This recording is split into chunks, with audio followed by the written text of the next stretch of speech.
If Shopify Payments has denied your account, froze your funds, or even worse, shut you down, I want you to listen to this very carefully. Your business is not over.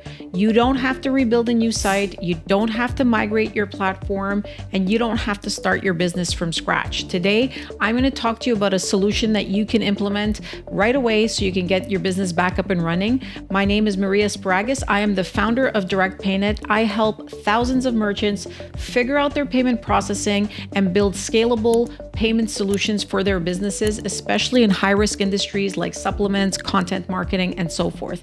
And today, I'm going to give you some options of what you can do if, for example, Shopify has frozen your account or shut you down, or they have just denied you from processing on their platform. And the most important part of this is that you can continue selling on Shopify and using their platform, just not relying on payment processing and processing transactions on Shopify Payments. It's very easy. I'll walk you through it. And for many online businesses, this is actually a smarter way of running their business, as it is less risky than relying on Shopify Payments.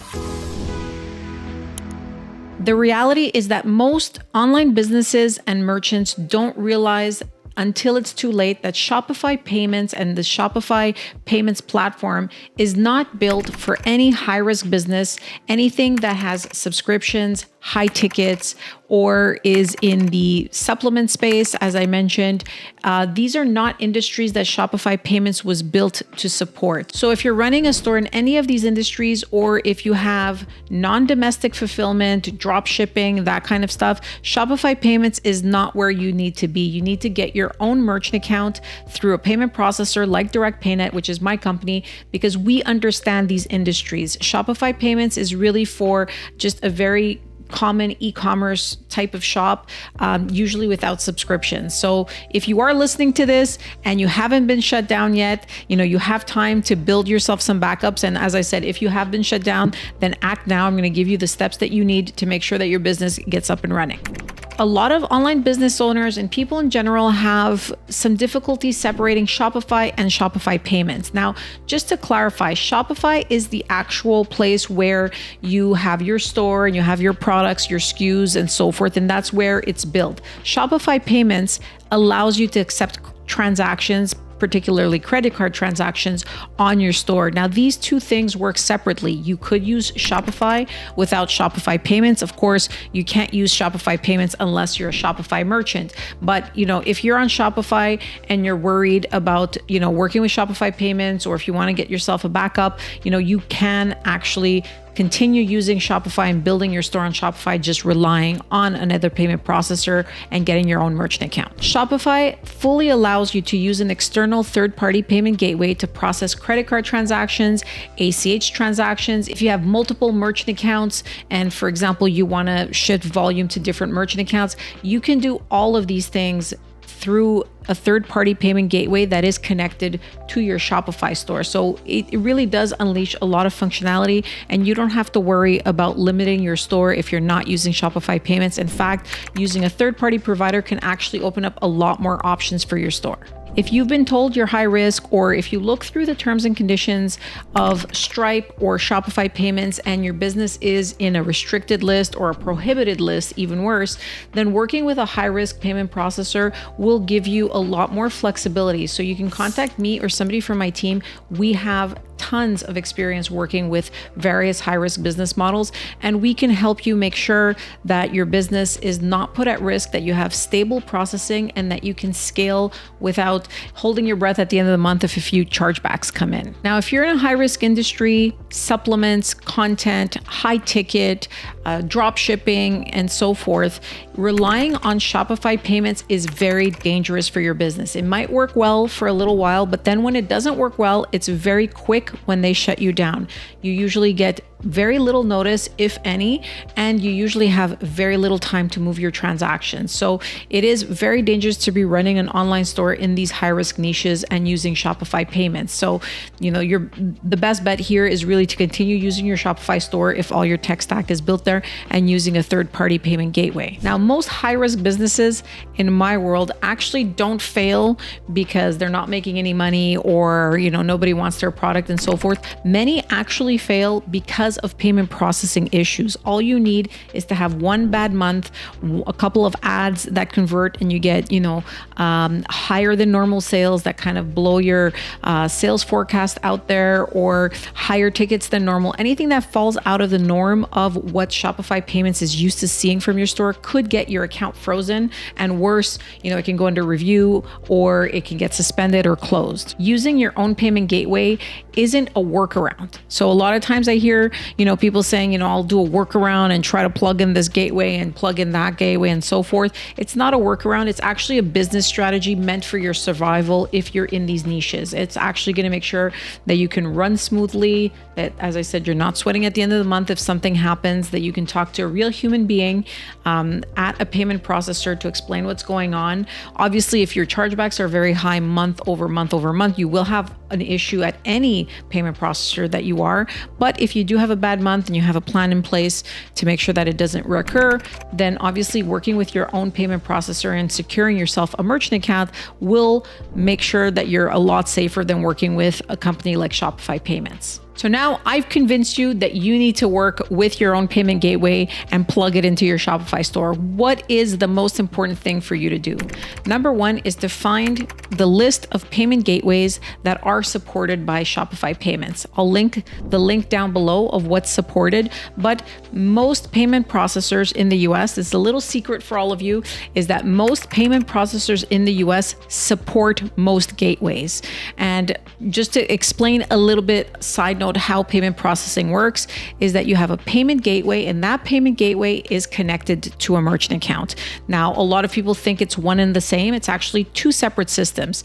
So your payment gateway connects to your merchant account, and most merchant account providers can work with multiple gateways. So, NMI, for example, is connected to Shopify Payments. Another very popular one is authorize.net. And these are payment gateways that connect to thousands of different payment processors. So you don't actually contact authorize.net for a merchant account.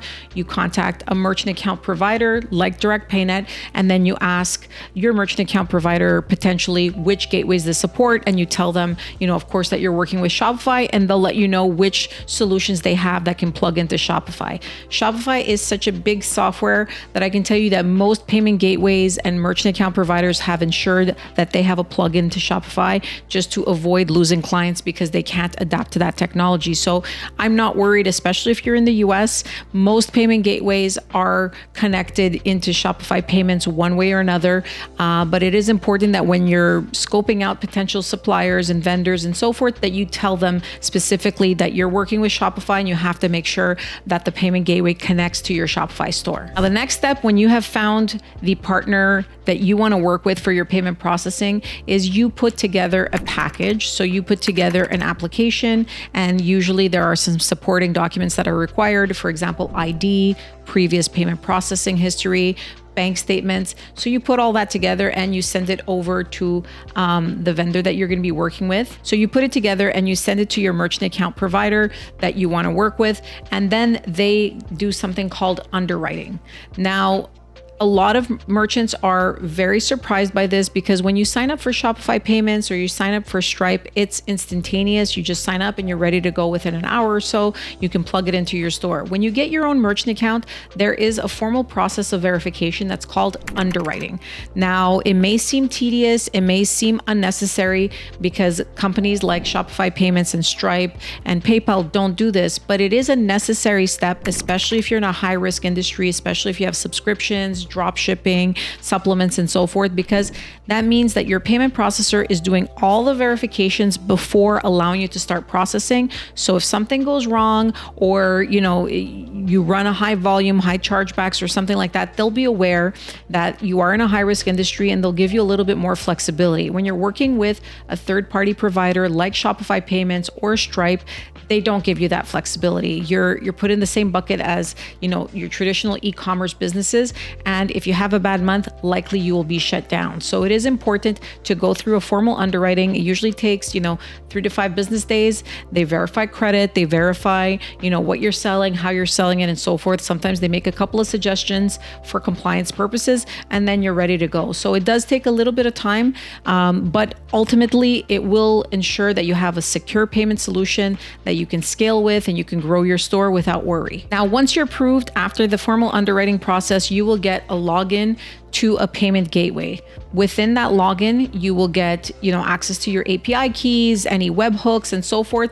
And you can go ahead and start inputting these into Shopify in order to start accepting payments. It really is not very complex. You just go through a couple of steps to add the payment gateway, and then obviously to log into your payment gateway to get the proper API keys and the webhooks working, and then you'd be ready to go. I mean, the whole process takes less than an hour. So the important thing for you to remember is that you're not rebuilding your whole store. You're actually not rebuilding anything. You're leaving everything in Shopify. You're just connecting a new payment processing engine. So that's why it's actually quite quick. It's quite easy. Shopify doesn't make it as easy as adding Shopify payments, but they make it relatively easy because this is a feature that they want to allow merchants using the Shopify platform to use. In order to get your third-party payment gateway plugged into Shopify, you go into your admin menu, you choose settings, and then you choose payments. From there, you'll see something called third-party providers. Then you select the gateway that you're working with, like I said, whether it's authorized.net, NMI, or whatever the case is, and then you add your login credentials there. Now, one thing I would caution you is that you shouldn't go live right away. You should put it in test mode and try a couple of transactions to make sure. Most payment gateways will allow you a test mode before you go live. So you can go with test mode, try it out, make sure everything works, and then you can go ahead and flip the gateway into live mode. Now, the important thing is to test multiple scenarios, multiple transactions, make sure that you test subscriptions, and also that you update your webhooks. Now, one thing that I see often that causes issues and why a lot of online business owners and merchants feel like, having your own payment gateway in Shopify doesn't work as well is because they haven't updated their webhooks. Webhooks are automatic payment messages that are sent from your gateway to Shopify in order to update subscriptions and, do all the processes that you need in order to fulfill for your customers and so forth. So webhooks will say if this transaction is successful, if it failed, why it failed, and so forth. So it is very important that you update your webhooks to point to the correct payment gateway, which is the new one that you will add as a third-party payment gateway. Now, I have to caution you, if you don't update your webhooks, what might happen is a customer may go to your Shopify store, buy something, then it never gets updated on Shopify's end, so you may not ship the product that you sold, or you may get a failed transaction and think it's approved and so forth. So it is a really important part of adding a third-party payment gateway in Shopify is to update your webhooks. If you have any questions on how to do that, let me know. I won't go into it more than that. You can use ChatGPT or AI to make sure you look up how to update the webhooks in Shopify to accommodate your new gateway. It could be a little bit different depending on the gateway that you use. And one little bonus tip when you're testing, try to test a declined transaction. Now, obviously, when we're testing, we're trying to look for success. But what a lot of merchants miss is that they don't test a declined transaction. It's important to see a decline to see how, it's handled within Shopify, how you get that information. So make sure you don't only test successful transactions. You also have to test declined transactions for various reasons. You can even test, domestic cards versus international cards and so on and so forth. So try to cover as many scenarios as possible with your testing. And by the way, this is true whether you're using Shopify Payments or your own payment gateway. You should be testing every possible scenario, but I am highlighting this because if you're making the changes right now, you may have not thought about it. Now, once you're done all of this, you're ready to go live